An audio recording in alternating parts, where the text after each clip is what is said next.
Okay, tag DB Audio ngayon. So yung uling upload natin, DB Audio yon. Ito, nagsabay na naman sila. May dumating na namang DB Audio rin dito. Ayan. Tapos yan, nire-restore ko yan. Okay, yan. So yun, nagkataon guys, dalawa yung DB Audio nito na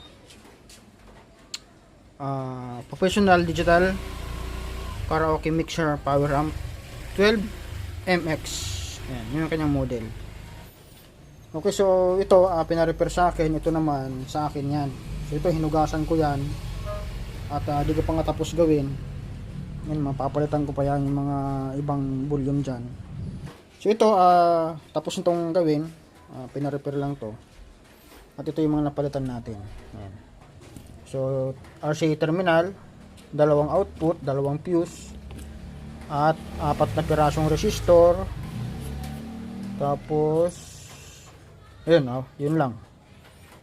Okay, so abangan nyo guys yung full video natin nitong nire-restore ko na ano na yan, 12MX na yan. So DB Audio siyempre, DB Audio. Okay, tu cuerpo alegría bacana, que tu cuerpo para darle alegría y cosa buena.